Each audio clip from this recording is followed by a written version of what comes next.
ஸ்ரீமத் பாகவத் புராணம் அப்படின்னு பத்தி நம்ம இப்ப பார்க்க போறோம். நம்ம எல்லாத்துக்கும் தெரியும், கிருஷ்ணர் எல்லாத்துக்கும் தெரியுங்களா?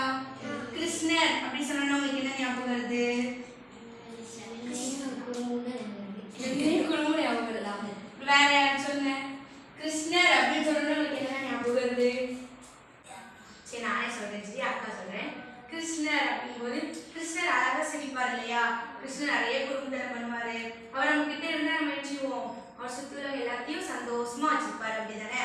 அப்படிப்பட்ட கிருஷ்ணர் நம்ம கூடயே இருக்கணும், நம்ம என்னெல்லாம் பண்ணலாம் அப்படிங்கறதுதான் ஸ்ரீமத் பாகவத் புராணத்துல வந்து சொல்லியிருக்காங்க. சரியா? புரியுதா?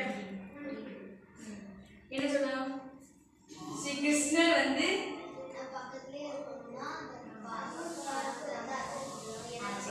அவருடைய அவதாரம் தான் எடுத்தாங்களா ஸ்ரீகிருஷ்ணர். அவதார காலம் முடிஞ்சதுக்கு அப்புறம் ஸ்ரீகிருஷ்ணர் வந்து திருவேங்கடத்துக்கு வந்து போறாரு. சரியா? ஸ்ரீவேங்கடத்துக்கு போறாரு. அப்போ போகும்போது நம்மளாம் கிருஷ்ணருடைய தீவிர பக்தர்கள் தானே, எல்லாரும் கிருஷ்ணருடைய பக்தர்கள் தானே. அதே மாதிரி கிருஷ்ணருக்கு வந்து ஒரு தீவிரமான பக்தர் இருந்தாராம். அவன் பேர் வந்து உத்தமர்.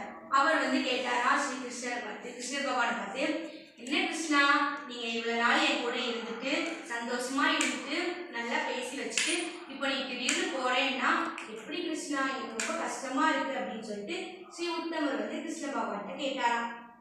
உடனே கிருஷ்ண பகவான் சொன்னாராம், கவலைப்படாத உத்தமா, நான் எப்பவுமே கூடயே தான் இருப்பேன். ஸ்ரீமத் பாகவத் புராணத்தோடைய சொற்களை நான் வந்து எப்பவுமே இருப்பேன்.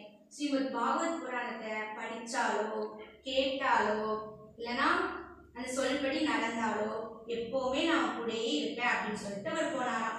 இதுல வந்து நமக்கு என்ன தெரியுது?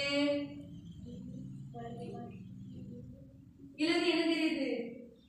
ஸ்ரீமத் பாகவத் புராணத்தை கதையை படிச்சாலோ கேட்டாலோ இல்லைன்னா அந்த சொல்படி நம்ம நடந்தாலோ நம்ம கிருஷ்ணர் நினைச்சுப்பாரு, நம்ம கூடயே இருப்பாரு. நம்ம இப்ப வந்து ஸ்ரீமத் பாகவத் புராணத்தோட கதையை தான் நம்ம கேட்டுட்டு இருக்கோம். அக்கா சொல்லிட்டு இருக்கேன். அப்ப